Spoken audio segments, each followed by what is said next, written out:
Boa noite aí a todos que nos assistem. Estamos aqui mais uma vez reunidos, né, para essa nossa live especial. E aí já vamos mostrar então o tema de hoje, né? O tema são os desafios do aconselhamento bíblico em dias de pandemia. E aí o nosso convidado de hoje é Reverendo Eliomar, que já está comigo aqui ao vivo, né? Fala aí, Reverendo, como é que estão as coisas? Tudo bem, graças a Deus, né? Boa noite a todos. E é um prazer, é uma honra estar aqui contigo aqui, podendo tratar desse assunto.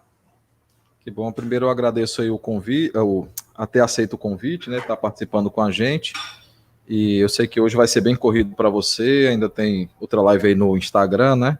Foi difícil, eu tive que entrar em contato aí com o seu empresário para conseguir um horário aí na sua agenda. Rapaz, não é assim tão sofisticada quanto a sua, não, mas espero que dê para o pessoal entender aí e ouvir também. A gente vai aprendendo, né? Nesse tempo de pandemia, vai tentando mexer nas coisas aí, vai ver se consegue organizar tudo. Deixa eu falar então, Reverendo Eliomar, ele é pastor ali da Igreja da Abolição, né? É do nosso presbitério, é formado em teologia ali pelo Seminário Presbiteriano do Norte, ali em Recife, e tem cursado aí o seu mestrado na área de aconselhamento, é uma área que ele tem se dedicado, ele tem lido e tem falado muito sobre isso aí, inclusive aí nas lives aí do Instagram, né? E a gente chamou então para ele falar sobre esse tema, que eu creio que é um tema muito importante e também é um tema que é necessário para os dias de hoje. Deixa eu explicar a dinâmica, é um programa novo, principalmente para quem está nos assistindo.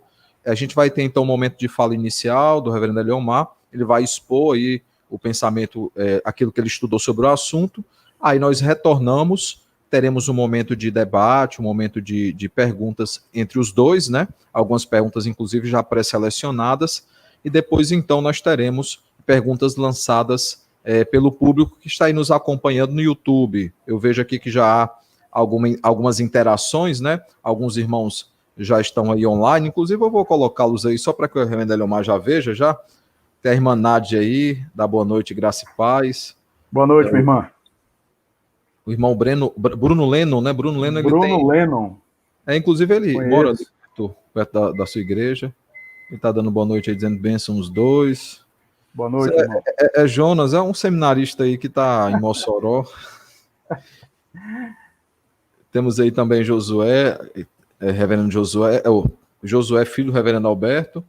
E temos aí também Jonas. Os demais estão entrando, mas a gente já vai começar então com a exposição inicial por causa do tempo, para nós aproveitarmos o máximo, porque o tempo voa aqui nesse programa, tá bom?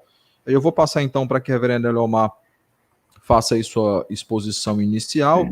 E deixa eu só organizar aqui então, colocar novamente, esse é o tema. Então vai ficar a tela só nele, ele vai expor o que tem para expor. Quando ele concluir, aí retorna aqui a divisão das telas para o nosso momento aí de entrevista e bate-papo, tá bom? Reverendo Eliomar, fique então à vontade. Que Deus abençoe a sua vida. Ok. Novamente, né, eu quero dar boa noite a todos. É sempre um grande prazer poder falar sobre aconselhamento. Eu me considero um estudante, né, nessa área do aconselhamento, uma vez que quanto mais você vai ali lendo e estudando, você vai percebendo que, de fato, é um grande desafio estudar esse assunto, uma vez que o aconselhamento ele lida diretamente com o pecado, né, do coração humano. Então, é um grande desafio e nós louvamos a Deus por aprender sempre, né? Então, eu quero só aqui fazer uma menção, né, honrosa a algumas pessoas que têm sido como mestres para mim, né, amigos também, eu louvo a Deus por isso, que é Reverendo Milton, Reverendo Vitor Ximenes, né, e Pastor Jairo Cáceres e tantos outros. Reverendo Valdeci, também, sem sombra de dúvidas, tem sido bênção para mim nesse sentido. Bom, vamos lá.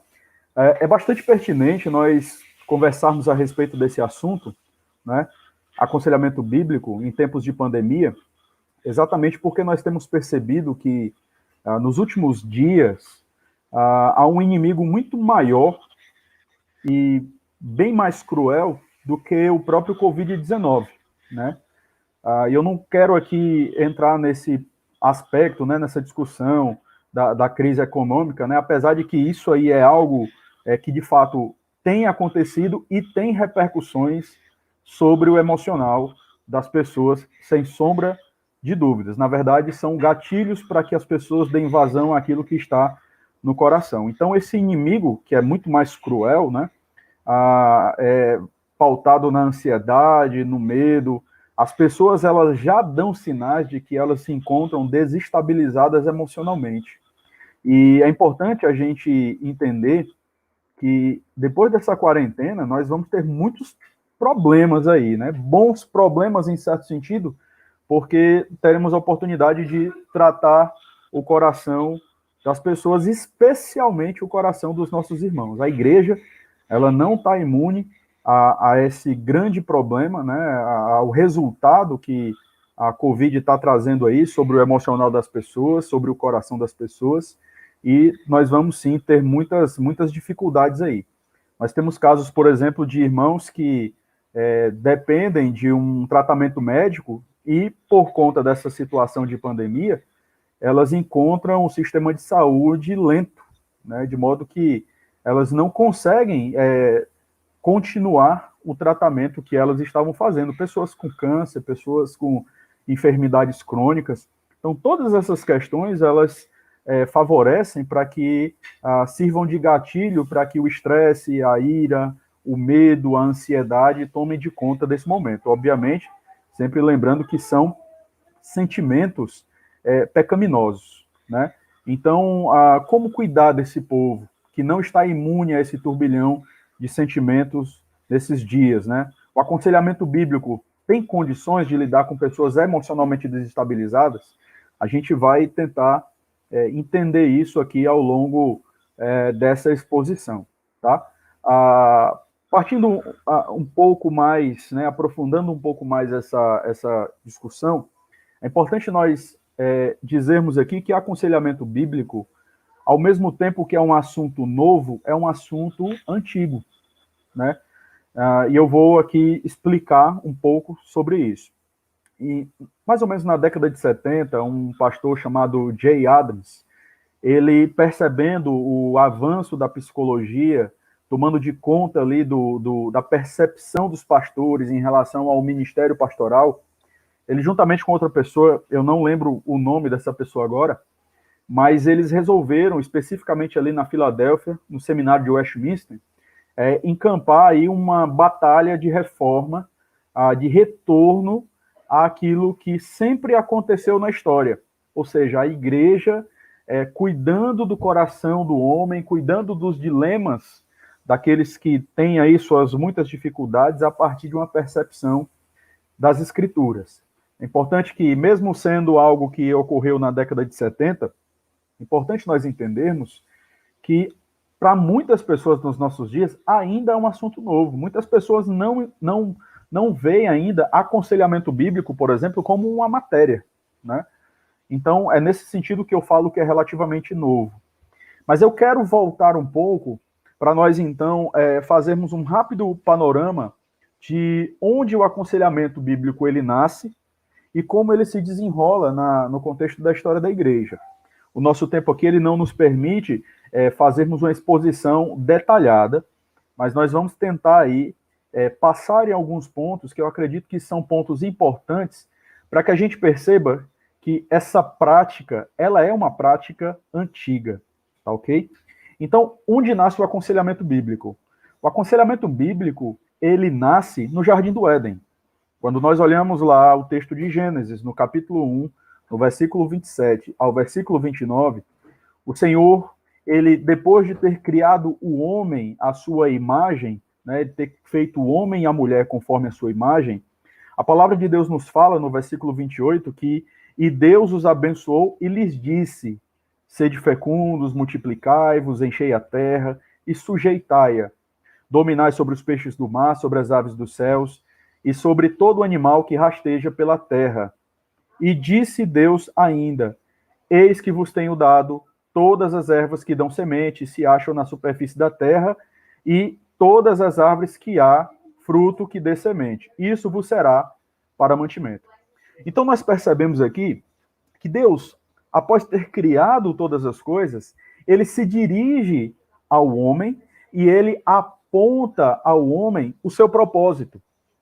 tudo aquilo que o homem vai fazer está tão somente ligado aos conselhos e às diretrizes que o Senhor nosso Deus dá.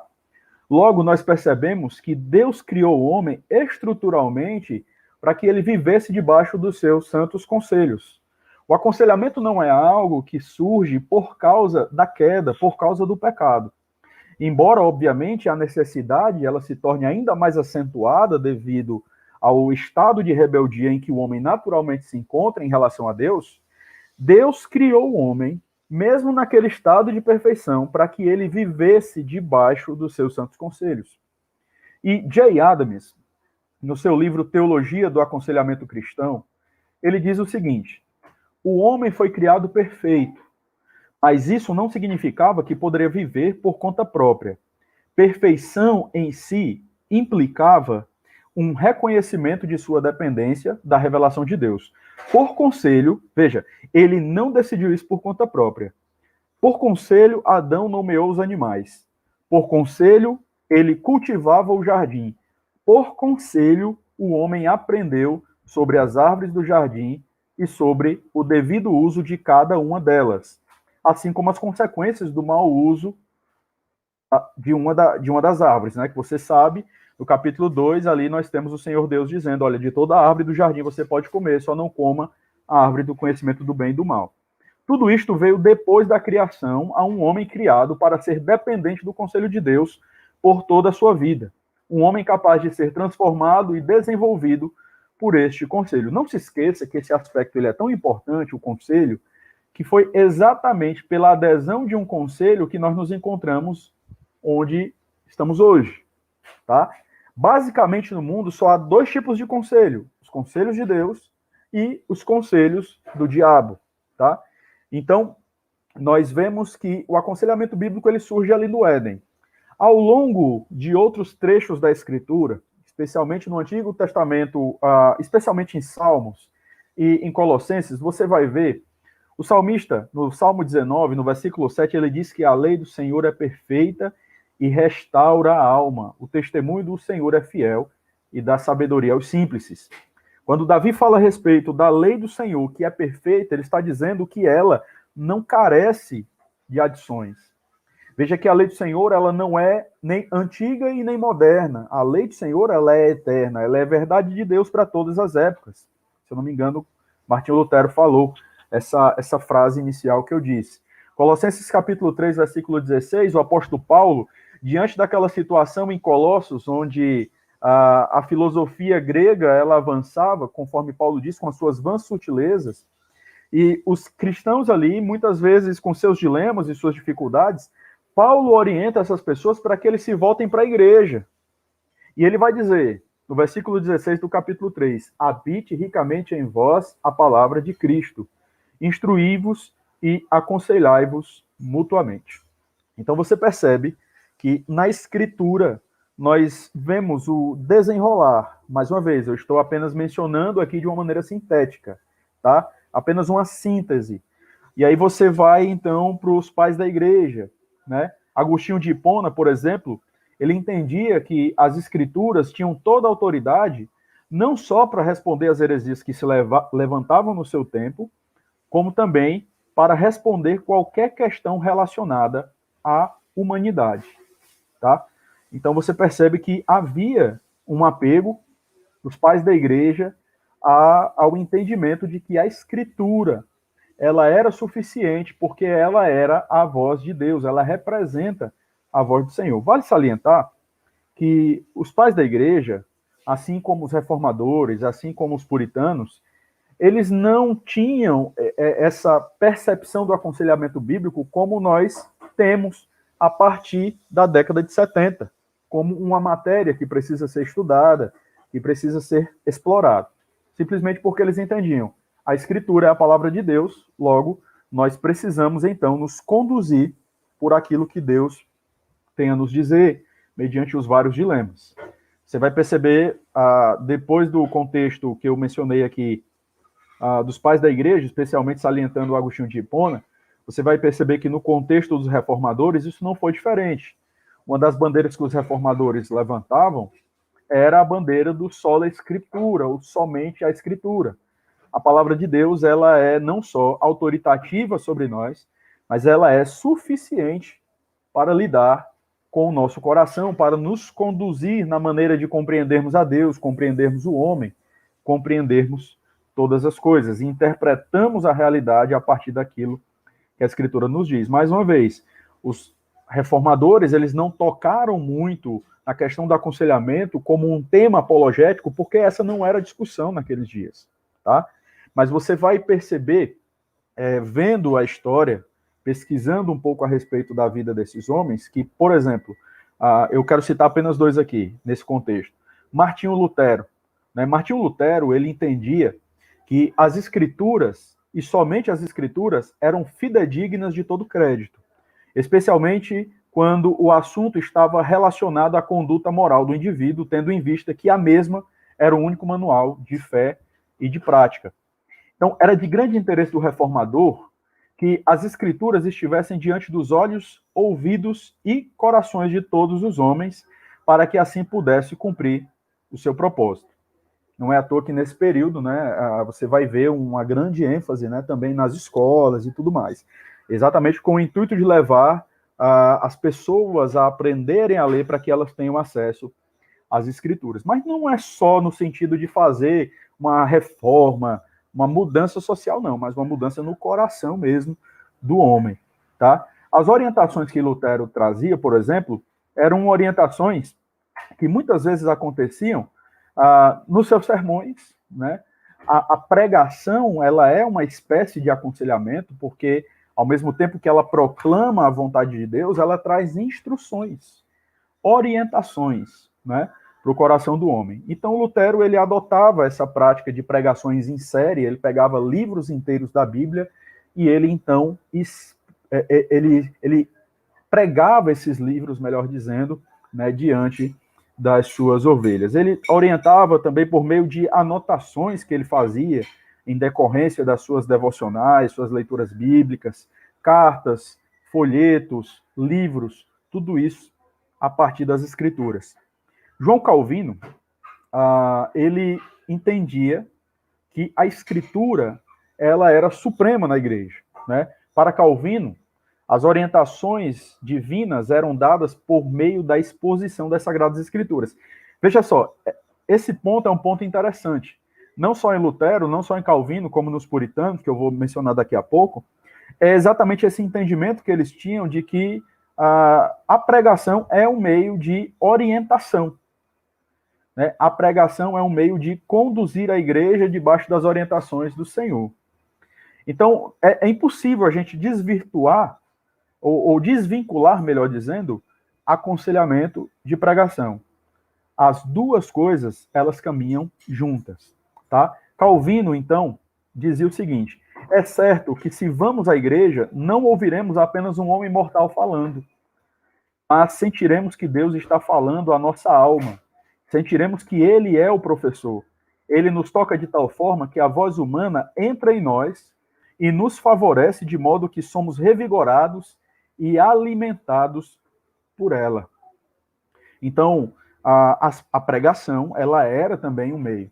E eu vou só fazer um parênteses aqui, porque eu já vi muitas pessoas falando que, e eu vou dar um salto aqui, né, na história, para citar o Dr. Martyn Lloyd-Jones, né, que é injustamente citado em muitos momentos. Muitas pessoas falam assim, que Lloyd-Jones, ele defendia que um bom púlpito, ele esvaziava o gabinete pastoral.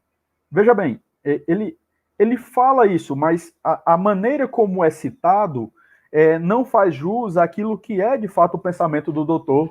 Jones. Martyn Lloyd-Jones, ele entendia que sim, como os reformadores entendiam, que a pregação ela serve como meio de instrução. Mas Martyn Lloyd-Jones também, e ele fala isso no seu livro Pregação e Pregadores, ele entendia que a pregação, muitas vezes, ela servia como um gatilho para que, a partir dali, houvesse um contexto de disciplina, ou de aconselhamento, né? Um contexto de conversa, um bate-papo, de repente alguma coisa que a pessoa viu, ouviu, e ela então ficou com dúvidas e ela foi procurar o pastor, né, para conversar sobre como aquilo poderia se aplicar na vida dela. Então veja que Calvino, ele, voltando agora, né, Calvino, ele tinha esse entendimento, que é o entendimento dos reformadores, tá? Calvino, de outras formas, né, ou melhor, especificamente de uma outra forma, Calvino ele também aconselhava por meio das suas cartas.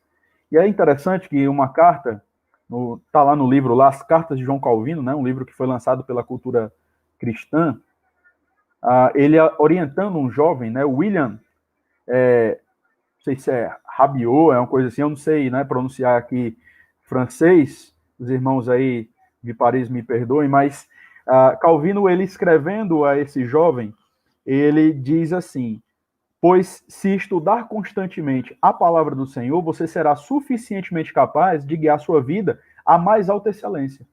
Então veja que Calvino ele não só se utilizava de pregações, mas Calvino também se utilizava de cartas para que ele pudesse, então, orientar as suas ovelhas, tá? Aquelas pessoas que estavam ali debaixo do seu cuidado, ou mesmo amigos, né? João Calvino entendia que a palavra de Deus nunca teria qualquer crédito no coração humano até que fosse confirmado pelo testemunho interior do Espírito Santo. Diante desta afirmação, a gente entende mais uma faceta do aconselhamento, né? O aconselhamento bíblico, ele é algo que é administrado sobre pessoas crentes, pessoas que têm o Espírito Santo de Deus, tá? Por quê? Porque são as pessoas que têm condições de compreender e atender aquilo que Deus está, então, orientando, seja em termos de convicções ou em termos práticos, tá? Então, é importante que a gente entenda isso. E veja que esse conceito não foi um conceito que foi trazido pelo Jay Adams, né? Mas é um conceito que você já percebe, por exemplo, na lida pastoral de Calvino. Agora, saindo dos reformadores e indo ali para os puritanos, né? Nós temos um puritano chamado Thomas Gogg, que ele diz o seguinte: não há uma condição na qual possa cair um filho de Deus para a qual não haja uma direção e regra na palavra, em alguma medida apropriada. Então, eles compreendiam que a escritura, ela se aplicava a todas as esferas da nossa vida. Embora os puritanos eles não tivessem essa ideia, né, que a gente tem hoje, essa coisa de a gente precisa estudar sobre aconselhamento bíblico, o contexto puritano é considerado, e é interessante que o Wayne Make e John MacArthur, eles escreveram um livro, Introdução ao Aconselhamento Bíblico, e eles vão ali dizer, se eu não me engano, é John MacArthur escrevendo nos capítulos, que os puritanos são considerados a primeira escola de aconselhamento na história da igreja. Porque há um apelo ainda maior a esse aspecto, não que não existisse isso em Calvino, não que não existisse isso em Lutero e tantos outros, né? Martin Bucer e tantos outros, não é isso. Mas você vai ver, majoritariamente, este conceito absolutamente difundido. A doutrina, ela precisa encontrar repercussão na vida. Exatamente pelo contexto que eles estavam vivendo e por conta da sua situação, né? O puritanismo ele surge devido à decadência moral que havia no contexto europeu, especialmente ali quando nós estamos falando da Inglaterra, tá? Então, havia sim a necessidade de uma ênfase maior nesse aspecto. Então, a orientação puritana, ela era fundamentalmente escriturística. E ela vinha por meio também de pregações, né? A pregação, ela... Veja, o papel importante da pregação aí, no contexto do aconselhamento. Acontecia também por meio de reuniões familiares, né? Reuniões que... aquilo que nós entendemos como culto doméstico, onde os pais de família, eles eram orientados a instruir a sua casa. O Leland Reich, naquele livro Santos no Mundo, ele diz assim: se a igreja era o centro para a instrução na doutrina e na moral cristã, assim a família era a pequena igreja. Então era assim que eles viam, né? Então os pais eles eram responsáveis ali por catequizar as suas casas, orientar seus filhos em relação a escolhas amorosas. Você pode ver isso, por exemplo, no livro lá do Joel Bick, né? Vivendo para a Glória de Deus, quando ele fala ali a respeito de um capítulo, a visão puritana da família, os pais estavam intimamente ligados aos seus filhos, até mesmo na escolha dos cônjuges. Então veja que isso, leia lá para você perceber, não, eu sei que isso pode soar um pouco estranho, né, no nosso contexto cultural, mas os pais, eles eram os guardiões do coração de seus filhos. Então eles orientavam seus filhos, obviamente, biblicamente, na escolha da esposa, na escolha do marido, né, através, obviamente, de exposição de padrões bíblicos. E aí, nesse período dos puritanos, existe um personagem que se destaca, que é o Richard Baxter, né? O Richard Baxter, ele escreveu, né, aquele livro, O Pastor Reformado, né? E é interessante que nesse livro ele mostra um pouco a respeito da sua prática pastoral. Richard Baxter, ele não só pregava, mas ele, durante a semana, ele ia de casa em casa para averiguar se os seus membros, as suas ovelhas, estariam ali vivendo ou tendo alguma dificuldade em relação àquilo que foi pregado. Existe até uma colocação curiosa do Dr. Richard Baxter, né, do pastor Richard Baxter. Ele diz assim: Richard Baxter afirmou que nestes momentos os pastores eles tinham com suas ovelhas uma oportunidade, às vezes até maior do que no contexto da pregação. Veja, Richard Baxter, ele não está diminuindo o valor da pregação. Ele apenas está dizendo que em momentos de conversa informal há uma situação muito mais propícia para que você possa ouvir a sua ovelha e a partir dali então você ir direcionando o coração dela a partir de perspectivas bíblicas, orientações pautadas na palavra de Deus, tá?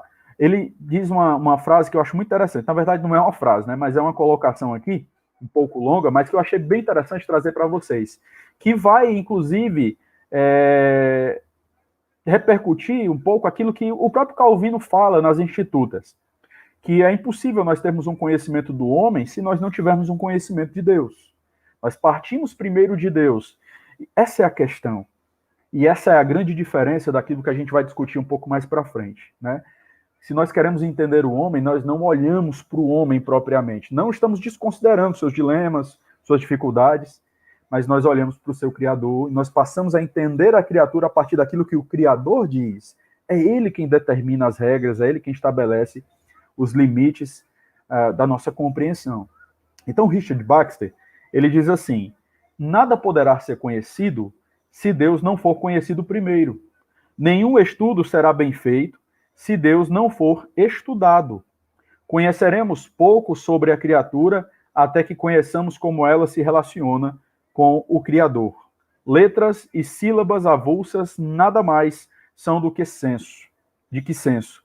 É necessário conhecer o alfa e o ômega, o princípio e o fim, para que alguma coisa seja realmente conhecida. Toda criatura, tal como se encontra em pecado, é apenas sílaba quebrada. Não tem significado à parte de Deus. Separada de Deus, a pessoa experimenta a existência numa esfera de morte. Quando em nossa imaginação separamos as pessoas de Deus, reduzimos-las a nada.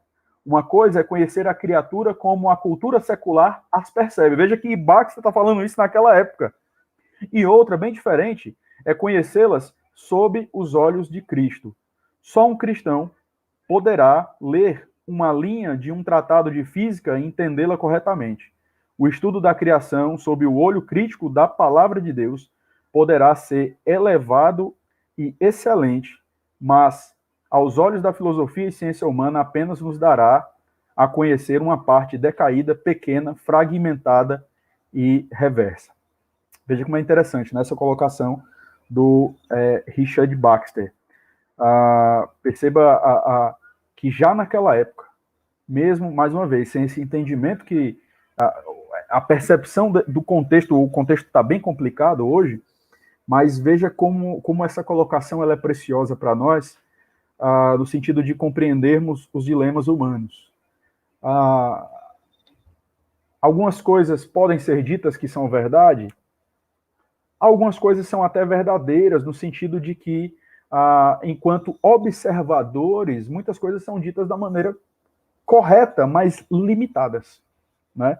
Se você for parar, por exemplo, para ver a definição de ansiedade que as pessoas têm hoje, especialmente aquelas pessoas que estudam comportamento humano, elas vão relegar a ansiedade a apenas uma apreensão pelas coisas que ainda vão acontecer, e isso vai trazer repercussões tanto psicológicas quanto repercussões físicas. Isso está errado? Não, isso não está errado. A Bíblia fala sobre isso também. Mas não entra profundamente naquilo que é a raiz do problema, tá? Então, diante disso, é importantíssimo nós compreendermos o que é aconselhamento bíblico, né?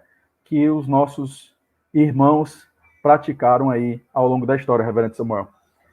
Não sei se eu me delonguei muito aqui, mas eu tentei ser um pouco sucinto. Rapaz, demorou um pouquinho, mas deu certo. Já está aí 8:02, a gente vai ter que correr aqui com as perguntas. Eu vou fazer algumas perguntas iniciais, tá. E aí, aí eu vou passar, porque já tem pergunta, inclusive, no bate-papo também, mas a pergunta que foi feita no bate-papo está no meio das perguntas aqui que eu vou fazer. De forma muito rápida, apesar que você já fez isso, o que é aconselhamento bíblico, você já tratou sobre isso? Quer tratar ainda, não? Ou quer ir já para o próximo ponto? Não, eu quero só rapidamente, sobre essa questão do aconselhamento bíblico, só ainda falar uma coisa que eu não toquei nesses pontos anteriores, né? Que, assim, muitas pessoas acham que aconselhamento bíblico é sair despejando o versículo em cima das outras pessoas, né? E é possível que você aconselhe usando a Bíblia e, ao mesmo tempo, o aconselhamento não ser bíblico. Porque nós entendemos que a Escritura, ela é, na verdade, uma narrativa de um Deus pactual. Então, os textos eles precisam ser compreendidos dentro desse grande contexto, para que a gente não pense assim, então eu vou tratar alguém que está com ansiedade, então eu tenho que usar um versículo que fala sobre ansiedade. Uma caixinha de promessas, né? Como fosse uma caixinha. Exatamente. Era muito feito antigamente, né? Tinha a caixinha, você puxava na sorte o versículo. Exatamente. Então, assim, é possível que o aconselhamento bíblico, o que é aconselhamento bíblico? São orientações bíblicas que muitas vezes envolvem discipulado. Não é só chegar para a pessoa e dizer, olha, a Bíblia está dizendo, não andeis ansiosos, beleza? Vai para casa e tchau. O cara vai sair de lá frustrado. Ele precisa entender por que ele não deve estar ansioso. E a partir daí é necessário uma caminhada de uma exposição daquilo que fala a palavra de Deus. Tem você mandou algumas citações antes? Uma delas trata, inclusive, disso do Babler. Quer que projete, não? Por favor. Vamos lá, então. Tá. Você vai ler ou quer que eu leia? Não, pode ler. Posso ler? Essa citação é interessante porque ela traz uma definição mais completa, né? Mais robusta. O John Babler diz assim, aconselhamento bíblico é um ministério da igreja local no qual os crentes em Cristo, habitados, capacitados e guiados pelo Espírito Santo, ministram a outros a palavra viva de Deus, buscando evangelizar os perdidos e ensinar os salvos. O aconselhamento bíblico está baseado na convicção de que as Escrituras são suficientes para a tarefa de aconselhar e superiores a qualquer outro material que o mundo tenha a oferecer. Então eu já tenho muito a definição. Depois em casa, quem não conseguiu pegar a citação toda, aí assiste novamente e olha. Vamos aqui para a segunda pergunta, então. Qual a relação entre igreja e aconselhamento? Veja bem, até partindo daquele texto que nós citamos, né, lá no início, de Colossenses 3,16, é na igreja onde o aconselhamento ele se desenrola com uma maior desenvoltura. Eu quero lembrar os irmãos que o apóstolo Paulo diz que a palavra deveria habitar ricamente naqueles irmãos. E a partir daí, então, eles deveriam instruir uns aos outros, se aconselharem à luz daquilo que a palavra de Deus tem a dizer. Importante que a gente entenda que aconselhamento bíblico não é aí uma seita, né?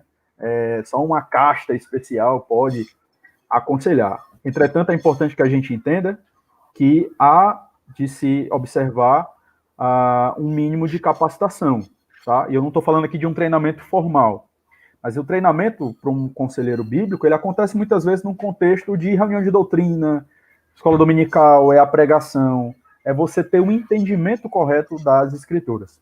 O Jay Adams, ele diz que a tarefa do aconselhamento é para todos os cristãos e não apenas para ministros do evangelho. E aí você vai ver, reverendo, 1 Tessalonicenses 5,14, exorto-vos também, irmãos, que admoesteis os insubmissos, consoleis os desanimados, Romanos 15,14, estáis aptos para vos admoestardes uns aos outros, né? Ou seja, cheios de conhecimento, cheios de bondade. Então, é no contexto da igreja que o aconselhamento acontece. E o William Gould, né? Até acho que essa citação deve estar aí, ele diz que a igreja local é um instrumento usado por Cristo para ajudar os crentes a crescer à sua semelhança.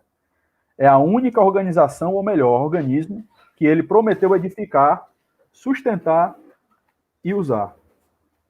Então, a igreja ela tem total amparo aí nesse aspecto aí, total relação, melhor dizendo. A citação que eu tenho é essa aqui do Adams, né? Isso que eu mencionei já. Vai falar aí que a palavra é para todos, né? Não apenas ministro do evangelho, inclusive baseado no texto que você já citou de Colossenses 3, né? 16, isso. Ali quando fala. Exato.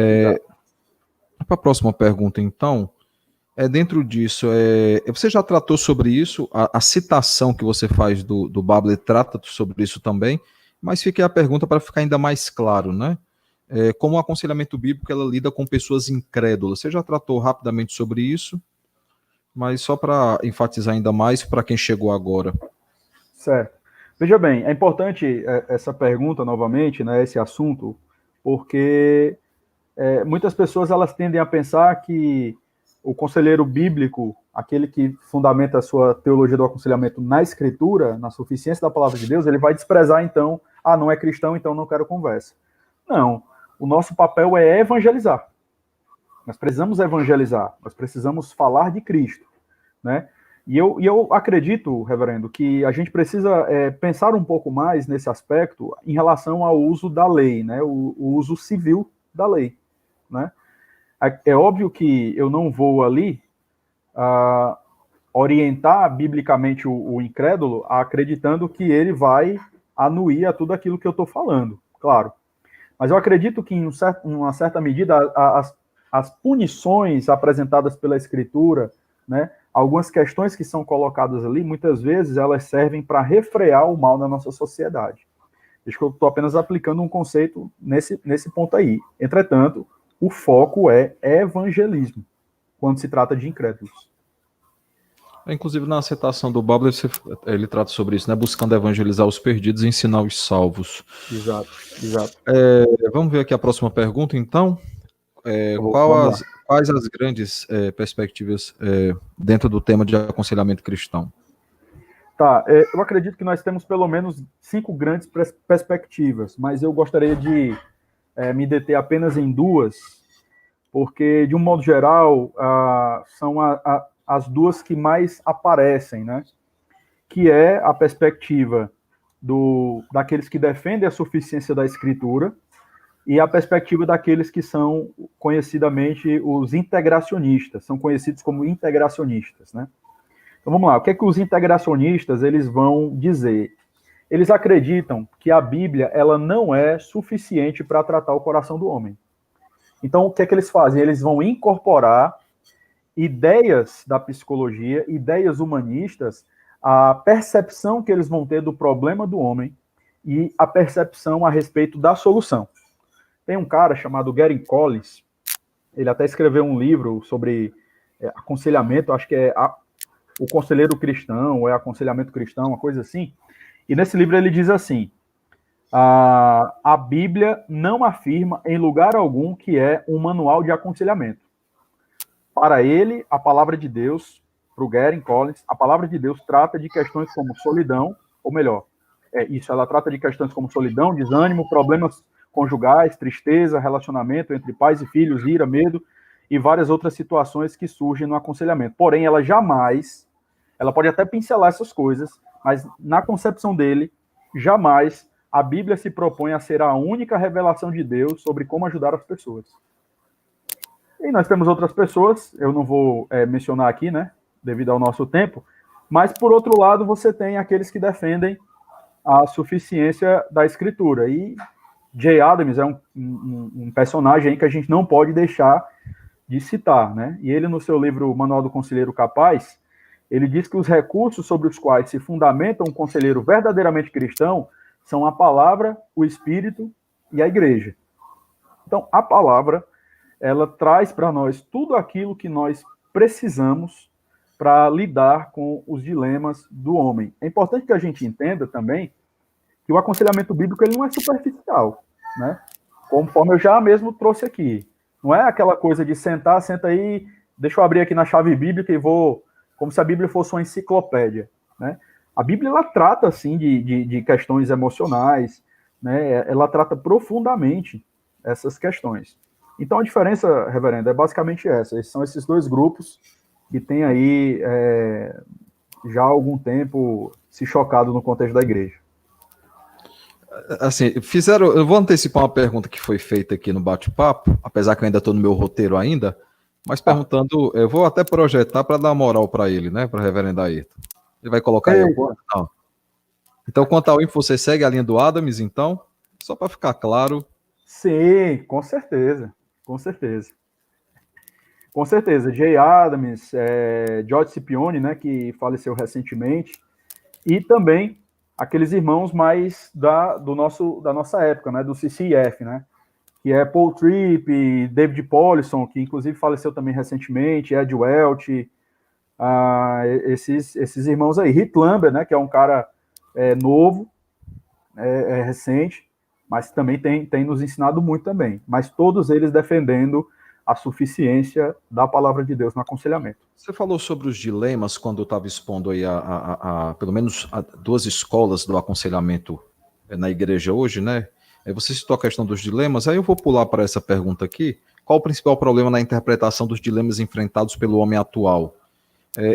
Gente, é porque eu estou com uma lista de perguntas aqui que a gente preparou previamente, é muita pergunta. Eu estou olhando aqui para o YouTube, eu estou de olho nas perguntas e vou, assim que der tempo, colocá-las também. Não se preocupa não que você não vai sair sem ser respondido, não. Eita, o pessoal tá empolgado, hein? Tá. Então, Sim, essa pergunta, qual o principal problema na interpretação dos dilemas enfrentados pelo homem atual? Tá. Eu creio que o principal problema são os pressupostos, né? A maneira como cada um vai ver o homem, Deus e o problema do homem. Tem um livro, Nada Além das Escrituras, e nesse livro, um de seus autores, ele diz o seguinte: a psicologia e a teologia nunca se sentiram confortáveis como aliadas. Suas pressuposições filosóficas básicas são quase diametralmente opostas umas às outras. A psicologia ela repousa sobre uma visão secular, humanista, dos problemas do homem e da solução para tais problemas. E a teologia repousa sobre uma visão bíblica do homem e de seus problemas. As bases para a antropologia, ou seja, a visão do homem, da psicologia e da teologia estão em extremos opostos do espectro intelectual. Certo. Então isso leva inclusive aqui essa pergunta que já fizeram lá, né? É possível conjugarmos aconselhamento bíblico com a perspectiva psicológica sem afetar a doutrina da suficiência da palavra de Deus? E aí eu vou aproveitar e vou lançar também outra pergunta que eu já vi aqui sobre a mesma coisa, sobre o mesmo tema. Rapaz, é porque o pessoal tá jogando muita pergunta aqui, mas é sobre a psicologia também, tá aqui, pronto. O irmão Paulo Ricardo pergunta, no aconselhamento bíblico é necessário elementos da psicologia? Para a gente poder fechar esse tema, então, da psicologia e partir para os próximos. Sei que é muita pergunta, dá para conversar a noite toda sobre isso. Sim. Sim, eu tô respondendo a você, agora eu vou responder ao Paulo Ricardo, né? Pergunta de novo aí, por favor.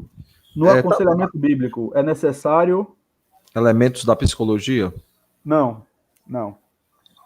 Eu creio que não, né? Agora é importante a gente entender que o homem, ele é uma composição de corpo e alma, tá? Então, há problemas de ordem orgânica. É importante enfatizar isso, né? Nós reformados somos dicotomistas, é só corpo e alma, né? Exato. Porque tem uns tricotomistas que querem avacalhar o negócio. Exatamente. Aumentar para corpo, alma e espírito, né? Como dicotomistas. Pode continuar. Não, foi boa a sua intervenção. E é importante a gente entender que o homem é essa composição de corpo e alma, exatamente para a gente compreender que há momentos em que problemas do coração, eles afetam também o aspecto físico, né? Você vê, por exemplo, Davi dizendo, enquanto calei os meus pecados, envelheceram os meus ossos. Você vê no Salmo 38, o salmista falando a respeito da situação degradante que ele se encontrava fisicamente devido à maldade do seu coração. Então perceba que é óbvio que essas coisas, elas precisam ser tratadas com intervenção medicamentosa, né? Entretanto, a raiz do problema é a escritura. Por isso que eu entendo que os elementos da psicologia não são úteis, porque somente a palavra de Deus, ela faz aquilo que nenhuma outra metodologia é capaz de fazer. Ela prescruta o coração. Ela vai à raiz do problema. Ela não arranha no problema. É por isso que é muito mais fácil nos nossos dias as pessoas se esconderem atrás de um rótulo do que chamarem a responsabilidade, né? Então é muito melhor eu dizer, não, é porque eu tenho transtorno disso aqui, é porque eu tenho a síndrome de codependência, ou coisas nesse sentido. Então, esses rótulos, eles estão colocados sobre aquilo que necessita, muitas vezes, de um arrependimento. Então, a gente está chamando de vício aquilo que é pecado. As pessoas estão querendo psicologizar aquilo que Deus está dizendo claramente, se arrependam. E sim, por causa dessas coisas, elas vão, muitas vezes, entrar em situações complicadas, mas a raiz do problema é o coração, e só a Escritura pode prescrutar o coração. E aí, voltando então a essa pergunta que foi a inicial dessa rodada, né, sobre psicologia, então como é que é possível conjugarmos aconselhamento bíblico com a perspectiva psicológica sem afetar a doutrina da suficiência da palavra de Deus? Eu creio que não é possível.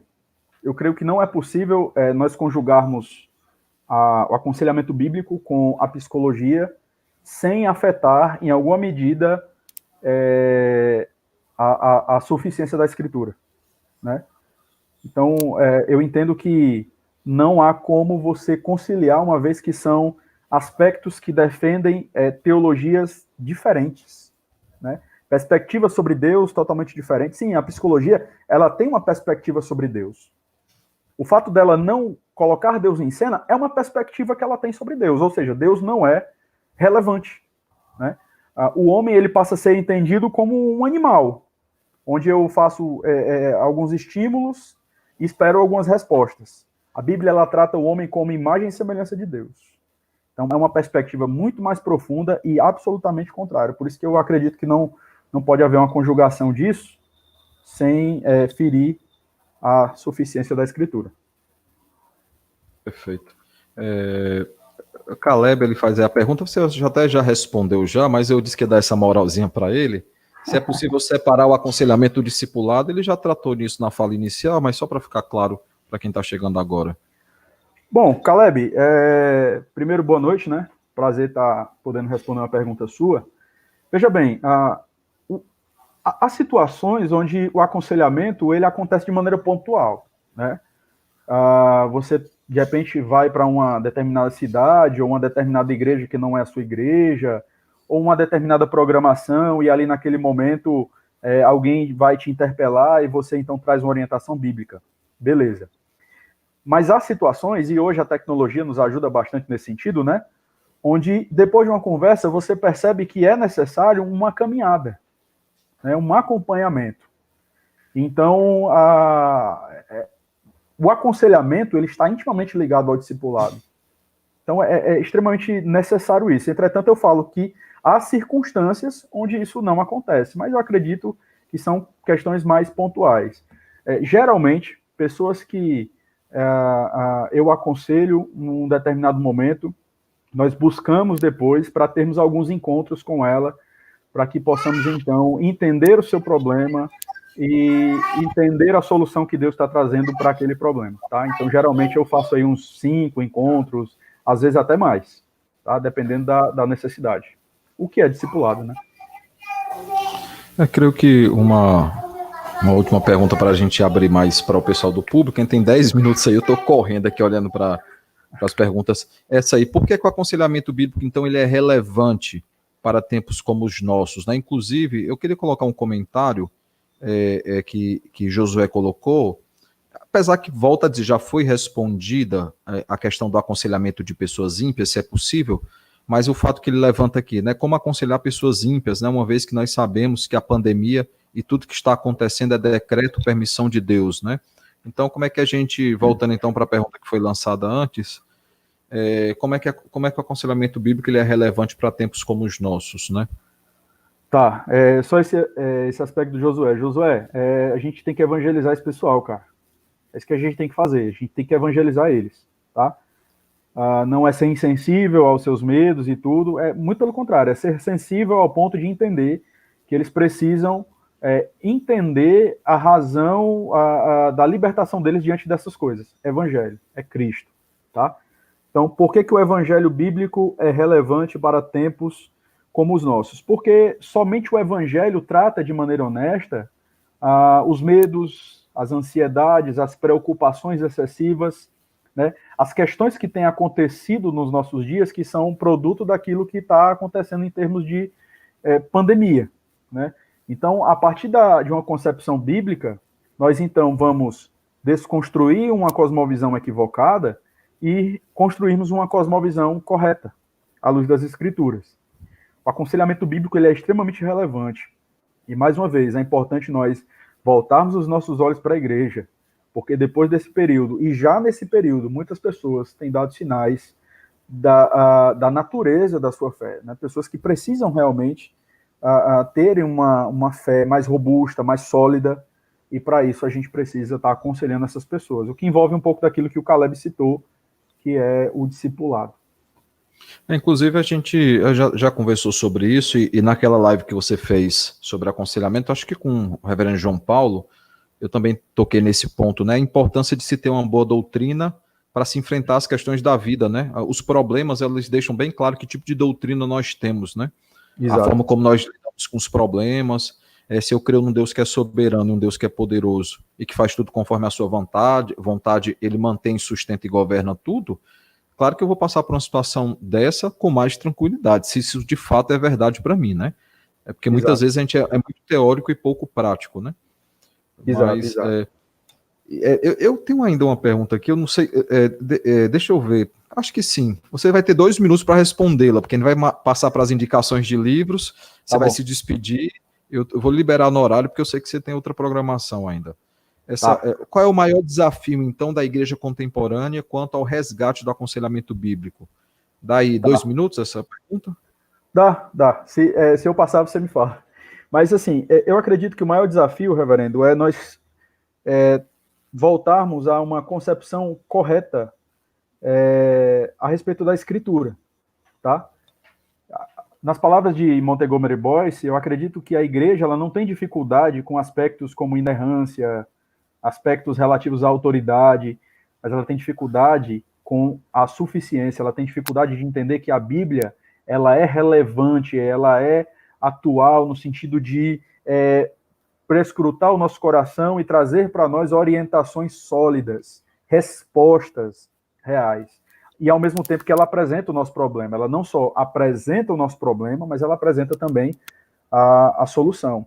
Então, o desafio maior é a igreja retornar para essa concepção, o que revela, né, reverendo, uma concepção equivocada ou falha da autoridade da Escritura, porque se eu entendo corretamente o que significa a autoridade da Escritura, consequentemente eu vou entender que de fato ela é suficiente para a minha vida. Por isso que a igreja ela anda capenga em termos de aconselhamento, porque as pessoas elas acreditam que teologia e aconselhamento não se misturam. Como muitas coisas, né? Eles acham que teologia muitas vezes é um aspecto meramente teórico e não tem repercussão prática alguma. É por isso que a gente vive essa grande dificuldade e as pessoas estão aí lotando os consultórios ao invés de procurarem ajuda na palavra de Deus. Vou até jogar aí uma citação que você mandou, né? Isso, David Powlison. Powlison quando diz, incluímos... Né? Pode ler, perdão. Pode ler. Quando incluímos Deus no cenário, muda nosso jeito de pensar no problema, diagnóstico, estratégia, solução, ajuda, cura, mudança, entendimento, né? Justamente quando ele é colocado aí na equação, né? As outras questões são facilmente resolvidas. Vamos então passar, aproveitar, deixar aí na tela pequena. Eu vou passar então a indicação de livros, aí você vai apresentando aí, peraí. Vai apresentando aí então os livros. Tá, Os peraí. livros foram inclusive usados, né? Eles Só um foram minuto. inclusive, eles foram usados hoje nas citações, e aí Tá me ouvindo? vendo. Tá. Pronto. Pronto. Então, aí nós temos, né, o Conselheiro Capaz e Teologia do Aconselhamento Cristão, do Jay Adams, né? Jay Adams como eu falei, né, é aquele pastor que a gente não pode deixar de ler quando o assunto é aconselhamento bíblico, tá? E é importante, leia Jay Adams, porque existem muitos mitos em volta do Adams, né? Muitas pessoas defendem, por exemplo, que ele é um teólogo comportamentalista, que ele foca só no comportamento, e você vai perceber, lendo esses textos aí, esses livros, que ele entende que o foco é o coração. Se eu quero tratar, eu não vou chegar para o indivíduo apenas e falar de comportamento, eu preciso atingir o coração que vai produzir comportamentos santos. Então, esses livros aí são importantíssimos. Instrumentos na Mão do Redentor é aquele livro que você tem que ler, né? Como eu falei, é Paul Tripp, já é de um contexto mais recente. E esse livro ele é legal também porque ele vai trazer de maneira muito prática como você pode coletar dados, como você pode identificar alguns problemas no momento do aconselhamento, como proceder no contexto do aconselhamento. Ele não fala só de teoria, mas de uma prática. espécie de anamnese, né? O que o pessoal chama de anamnese? Olha... É porque é uma ferramenta da psicologia e do atendimento médico. Foi uma pergunta de leigo que não é minha área. Sei, eu não sou médico também, né? Mas a gente olha na Escritura o Senhor Jesus Cristo, você vê os apóstolos, você vê personagens na Escritura, quando eles vão tratar, eles muitas vezes ouvem um ou outro também. Né? Tem a pergunta, inclusive, lá quando Deus está tratando com Adão e Eva, ele vai fazendo perguntas bem pontuais, né? Exatamente. Por que você está escondido? Quem é que fez você saber que você está nu? Você Exatamente. comeu da árvore que disse para não comer?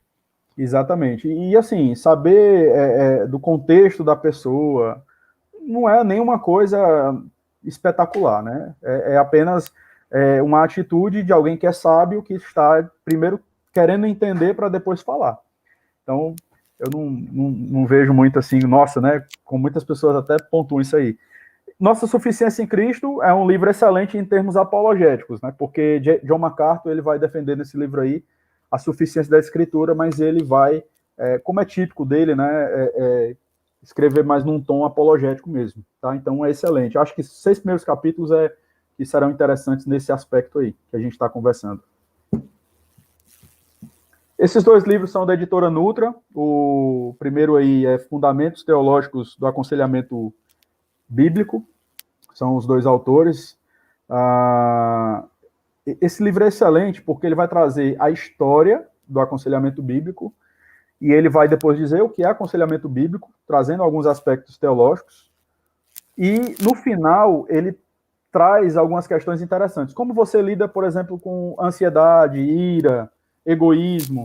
Então, de maneira prática, ele vai pontuar essas questões aí. Por isso que ele é legal. O outro, Nada Além da Escritura, são vários artigos. São várias... É uma coletânea de artigos onde você vai ter Paulson, Elty, Weinamake, você vai ter psicólogos escrevendo também aí, psiquiatras, enfim. É excelente também no intuito de trazer uma argumentação mais apologética também para nós. Perfeito. A gente infelizmente, está correndo contra o tempo, né? Porque temos aí apenas alguns segundos. Como eu prometi, eu tenho que liberar a reverenda Leomar para outro compromisso que ele vai ter. E nós temos o horário também, que nosso compromisso é 1 hora de programa, a gente já está aí 11h30. Tem outras perguntas aqui, depois você dá uma olhada no bate-papo e responda em off para eles, Tá porque bom. não vai dar, mas só colocar algumas menções honrosas que foram feitas aí à sua pessoa. Olha aí. Sim, reverendo Alberto. Falando aí da sua camisa bonita. Rapaz, me ajuda, me ajuda. Ó, reverendo Erley também mandou aí um recado. Cadê Erley? sei se dá para ler na tela. Tá na tela aí. Eu não estou vendo, não. São muitos comentários, eu não... Não, mas você não consegue ver na transmissão, não, sim, né? sim. Eu estou vendo que você até colocou aqui em azul, né? Revelação. Falei. O Robson também aí disse que você é estiloso e não é pouco. Eu falei para o pessoal que eu pedi para você trocar a camisa, mas você gosta dessas camisas. Aí eu coloquei uma mais esportiva para lhe homenagear. Olha aqui, ó. Coloquei um esportivo, eu ia ficar com blusas gola polo.